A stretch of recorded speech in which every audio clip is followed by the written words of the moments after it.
All right, what is going on, ladies and gentlemen? How is it going? I am istherenoonelse, and the video I'm bringing you today, I wanted to go over my new Stamina Dragonknight build, open world PvP build. Now, before I dive into it and I go through all the details, I want to be clear on what this is best for. This is best suited for small scale PvP, 2, 3, 4-man groups. It's very useful. This is one of the more fun setups that I've run. You guys have already kind of seen it on my Nightblade. It's not best for dueling or, necessarily solo PvP itself. So there are a few better options, and I will be, once I finish farming the gear, I'll be posting that build also.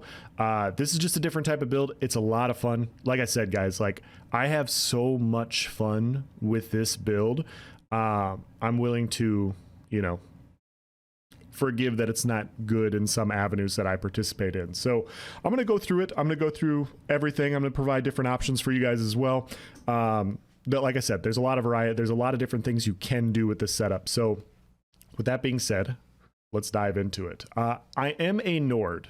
As far as the best races for Dragonknight go, Nord, Orc, Imperial, in my opinion. I think those three are the best. You can run an Argonian on this build, and Argonian would actually work pretty well. Wood Elf would obviously work because we are running a bow.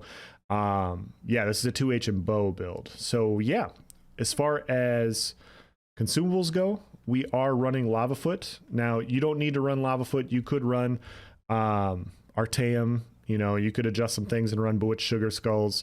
Lavafoot works out pretty well. We're a Nord. We get health there. We get health through our different gear. We also running prismatics on everything. We rock around 30k health in PvP, which is, it's enough. As far as potions go, it really depends on the situation, but tri-pots, immovable pots, and I also have just trash pots on the side. Trash pots are important for this type of build, and I'll explain why in a second. And that second is right here. We are running 5-piece Arcasis on the back bar. Now, this is a similar build to what I ran on my Stamina Nightblade. Now, I did try Sword and Board. I did try a few different versions of Sword and Board. I tried to use Sword and Board with Undeath. I tried to use medium Sword and Board in 2H. I tried to use heavy, and they were both good. They were both good. You obviously have a lot of sustain with Arcasis.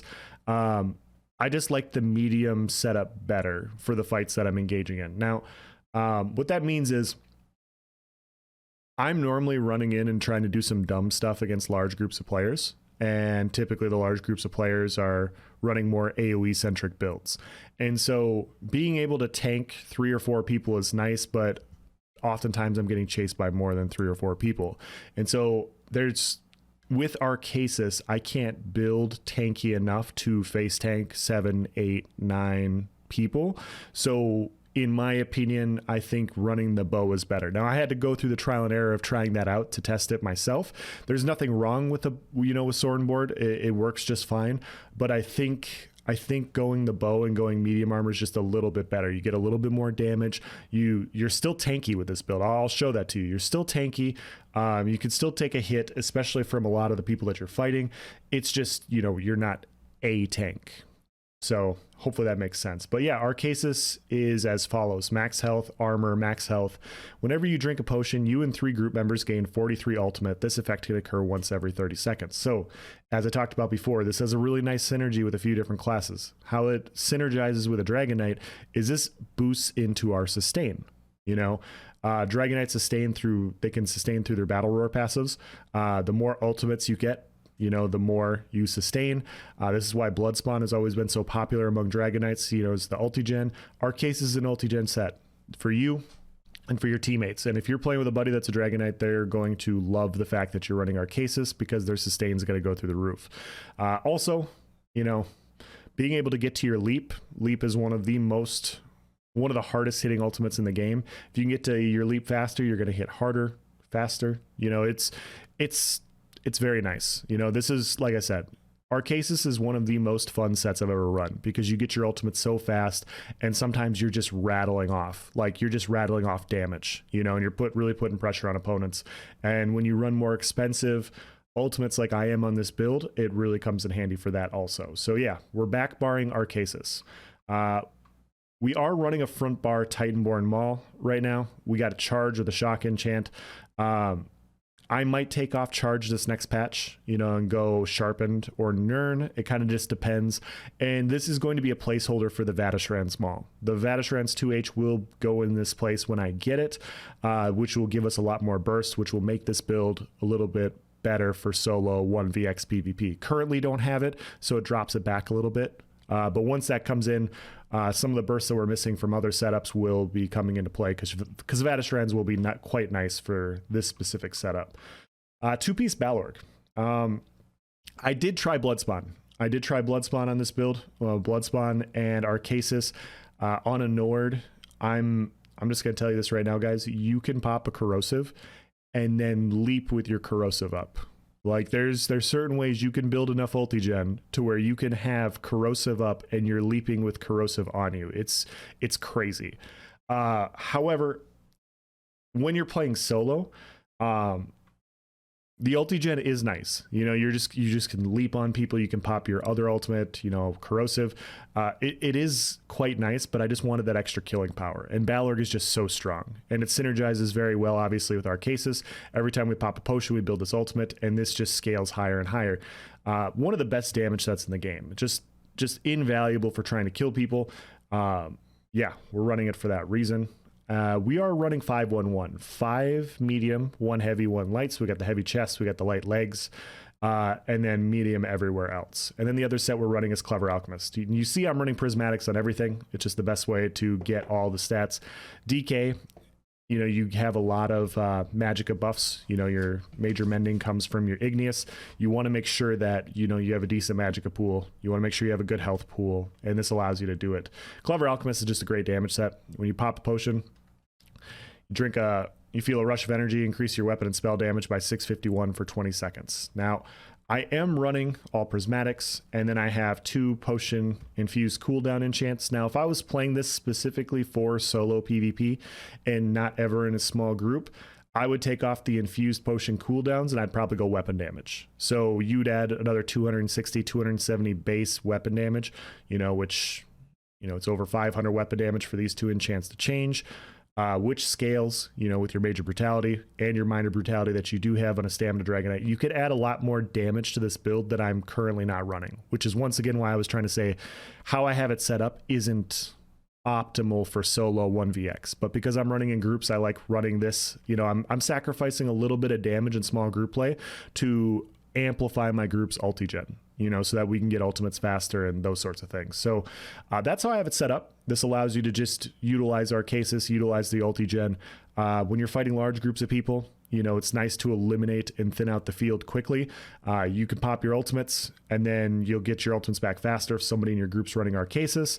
And then you know, pop ultimates again. And typically the other side's not ready for how quickly you're going to be popping ultimates. You know, you can kind of, I mean, if you've been playing long enough, you kind of know when certain ultimates are coming, you know.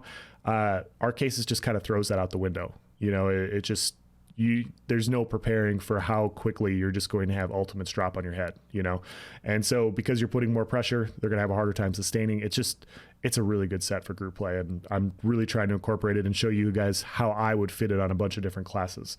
And then 1 piece Clever Alchemist on the jewelry. So you see here I have 4 body Clever Alchemist. I have 1 jewelry piece. Doesn't matter how you do it, but I want to do 5-1-1. Arcasis does come in heavy, so I have just the heavy chest. You know, you can fit it however you want. You can obviously run 3 jewelry Arcasis if you want to, then you can back bar it, and then you can craft a heavy Clever Alchemist. It doesn't matter, you know, but that's just how I have it set up. Yeah, but this build is somewhat incomplete because we don't have Vateshrans, but I am looking forward to that. We are, like I said, a Nord. I got 25 points in health. You see we are at 25k health outside of PvP. In PvP, 30 to 32k health, like 34k health if we pick up the Alien Well with the Emp buffs. You know, we got a thick amount of health. If I buff up here, you see we are a Nord. We are also running the Lady Mundus. The Lady Mundus increase our resistances by 2744. This means that we have pretty good spell and physical resist. 31k spell, 28k physical. Not super squishy. This is a medium armor build, but you know, we have decent resistances to where we can take a hit. We have a decent health pool to where we can take a hit there. And we also have the utility of being able to dodge roll and avoid damage as well. So we could take a punch, but we're not built to face tank. We can also avoid damage if we can just see that if it's going to be too much for us. Like I said, Lava Foot, and not a vampire on this. You know, you can go vampire. I'd build in a little bit more recovery. The difference between Nightblade and DK is Nightblade just has more built-in burst in their toolkit.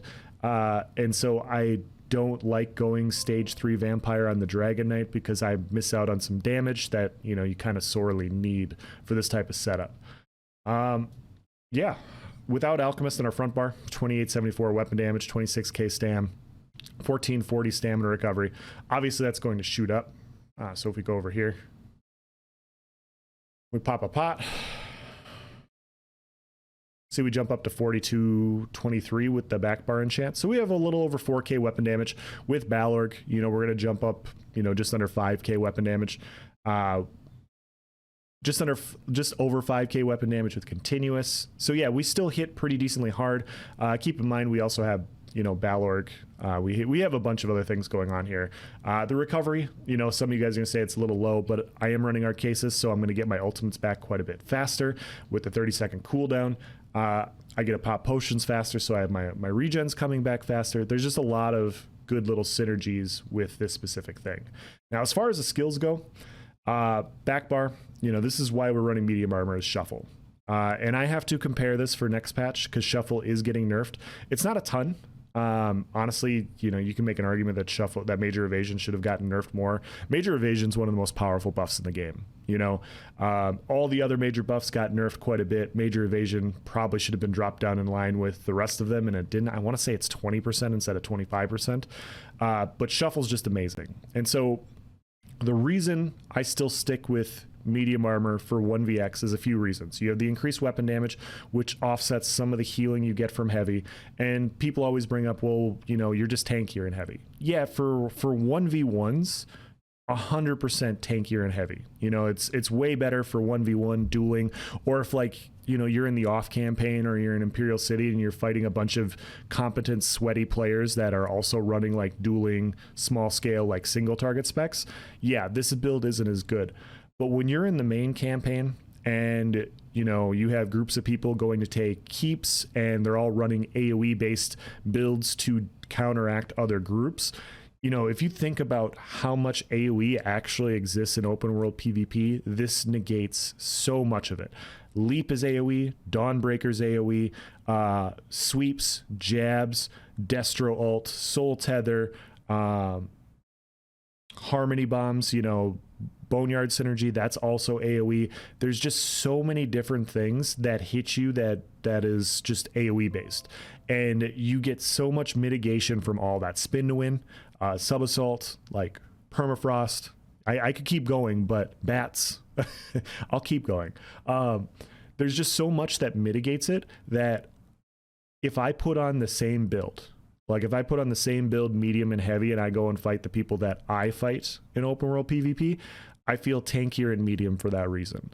Now, from talking to people in my Discord, and this is where we have disagreements, every single platform's different. You know, some of you guys aren't engaging in the same fights that I am, and that's more than fine. You know, if you're in more smaller scale stuff, or you're running across groups of players that are running more single target based builds, Shuffle isn't going to be as powerful for you as it is for me. It doesn't mean it's bad. It just means like, okay, well, I'm now using a skill that's not as useful, so maybe I should go heavy. So keep that in mind. And obviously, you guys, you can make this a heavy armor build because we have clever alchemists. We can make it medium or heavy. So if you don't like medium, make it heavy. I don't give a shit. It's just a fun setup. So yeah, but that's why I have it there. If you go heavy, you could put like Cauterize here, and then you could run forward momentum on the front bar, or you could go race against time here and keep rally and vigor. It's up to you. There's a few options, but yeah, those are the ones that I would look at. Vault armor, this is our armor buff. Yeah, fragmented shield, this gives us our major mending. We're going to use this to boost our healing quite a bit. And the semi-controversial skill, we were running Inner Beast, and now you guys are going to look at me and you're going to be like, yo, Else, you know, are you tanking VDSA with a bow? Like, why the hell are you running this? This was brought up to me on my Discord, and I didn't really think about it. And when I looked at it, I was like, that's a really good thought. The enemy takes 5% more damage from your attacks while this effect persists. So you cast this, it lasts for 15 seconds, and it buffs your damage by 5%. Now, 5% isn't a ton, you know, but it's only slightly less than a Master's Bow as far as overall damage. We're not running a Master's Bow, we're running Backbar Arcasis, so a Master's Bow isn't an option. We're not a Nightblade, we can't run Piercing Mark here. You could obviously run Poison Injection or Lethal Arrow in this spot, you know, if you want the interrupt or the extra pressure, you know, from the dot damage, but this is going to improve your overall burst. You know, 5% more is a nice little skill to have. It's pretty cheap. You can cast it from a long range, you know, like I said, it lasts for 15 seconds. It's quite a bit. So it is nice for that reason, and that's why I'm running it here. You know, I want to amplify my burst, my leap, my D-swing, all those other sorts of things. This is more of a burst-based build. I have it for that reason. If you guys don't like it, don't run it. Like I said, those are the other options you can fit there. You could obviously put Cauterize here. This is another choice. You know, if you want to put Cauterize on your bar here and sacrifice the 5% less damage, go for it. Resolving Vigor, I am running Corrosive. You know, we are running Arcasis. We get Corrosive pretty quickly. And, you know, the cool part about Corrosive is, you know, it makes you very tough to kill, which is nice for 1vx. It also, while active, this ability and your direct damage dealt ignores enemy physical resistance.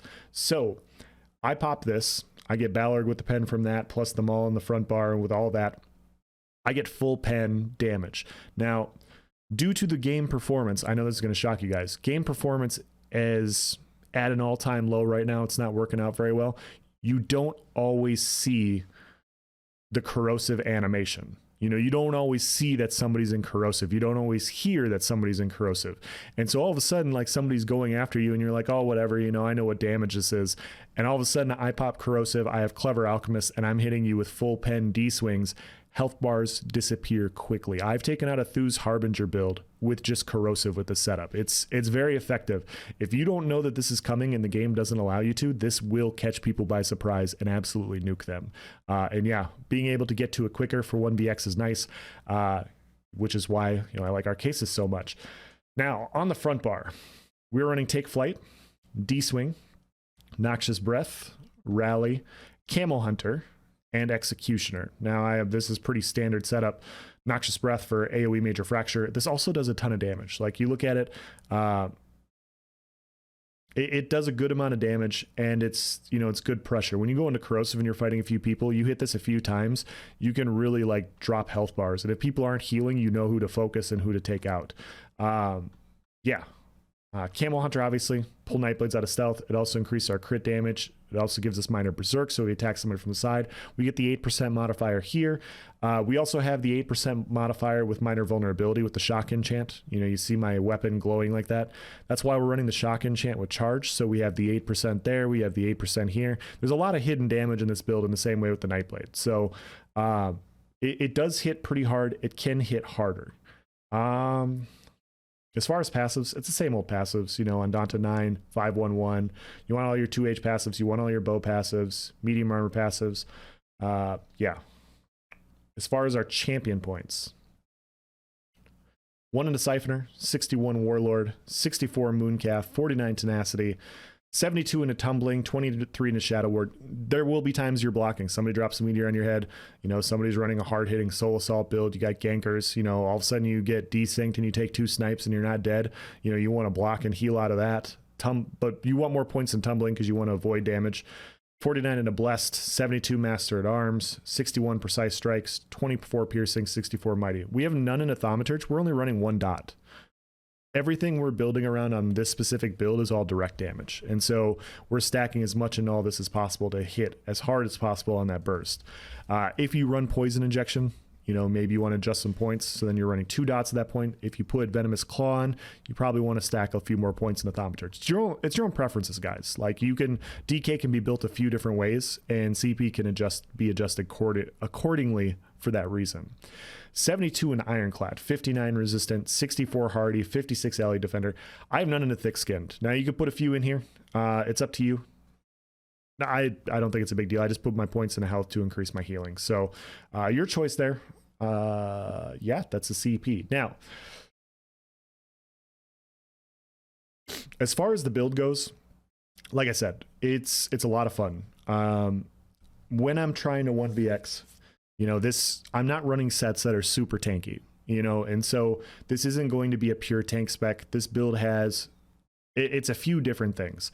And as you guys can see, like and I've talked about it on a few different builds, but when I'm running like a 1vx build, I want to be able to survive a few different ways. You know, like if you run a rollerblade, like all well fitted, you survive single target damage very well, but you're very prone to AoE damage. So if I fight a rollerblade on a DK and I drop their health to, you know, half health, and they dodge roll away from me because they're used to just dodging incoming damage, I just leap on them. You can't dodge AoE damage, and now they're dead, you know?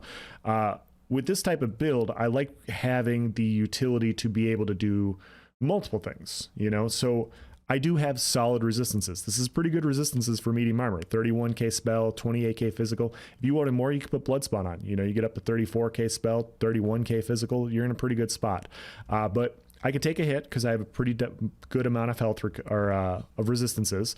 My max health is a pretty good amount, 30,000. I have good critical resist, so gankers aren't going to hit me, you know, as hard because I'm reducing their critical damage quite a bit. But then I also have a lot of ultigen with a decent amount of recovery, and I can also dodge things as well. I also have, you know, immunity to some AoE stuff, so if you try and leap on me, you know, or drop a Dawnbreaker, I do have some mitigation there that's not showing up on the character sheet. It's just a nice way, like, it's more well-rounded, you know? And so, yeah, if you want to run Sword and Board, I did run Sword and Board a few different ways. I threw on Clever Alchemist. I did do Malakath and front bar New Moon and front bar Stun. Those were nice. You run it with Balorg, you run it with Bloodspawn. Like I said, I did a Sword and Board build with Heroic Slash, and there were a few times I was leaping on people. I took off the Titanborn 2H on the front bar, and I did Asylum 2H, and I was leaping on people with my Corrosive up. Like, that's how much ultigen you have with this type of build. I sacrificed a lot of ultigen on this specific build because I wanted a little bit more punch. And yeah, this is where we're at, and you know why I like it. So I already, you know, showed you the footage in the beginning.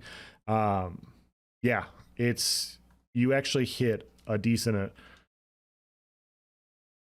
You actually hit a decently hard. Sorry, you have major vulnerability. You have minor vulnerability. You have minor brutality and minor berserk. You also have this 5% that you get from inner fire. You stack a lot of weapon damage, and you see that I already have my leap back. So yeah, it's just, you get a lot of ultigen with this specific build. And so when you're fighting outnumbered, you know, it's really nice to be able to, you know, all of a sudden have a corrosive, and then you go in and then you just know that you're going to wail on people. And if they don't see it, like, you can't always see it right there when I'm going into the full animations of things, they're going to get caught off guard, and you're going to get some kills. So yeah, this is more group played. Like I said, I will be coming out with a more solo based build. It'll be a lot more tank spec, more of a tank and spank type build, but this is a lot of fun. I've had a lot of fun playing it. I'm gonna keep throwing out a few Arcasis builds to get your guys' thoughts running, because like I said, a lot of you guys running groups like I do, and it's nice providing that utility. You know, Stamina doesn't get to provide utility the way Magicka can, and it's nice, you know, having these options for small group PvP. And I do think Arcasis is one of the best sets for that situation. So as always, guys, if you have any questions or comments, please provide in the section below. If you liked this video, if you could help me out and leave a like, that'd be great. If you didn't like the video, that's fine too. Drop a dislike. Tell me how this is a multi-butt build and all these other sorts of things. I totally get that. If you want to see more build content like this, you know, hit the subscribe button. I do post lots of build videos. I play every class in the game. I try and go after different things. I will be doing Magicka Necromancer next, which was requested by people in the community. So I do requests also, or I attempt to. I'm not saying that it's going to be a great build, but you know, if you need help with a class, you know, and other people agree with you and you leave a comment, I'll try and hit that one next. So we're doing Magicka Necromancer next. Hopefully I can come up with something good for you guys that are struggling with that class. And yeah, that's going to be the end of this video. I'll see you guys in the next one.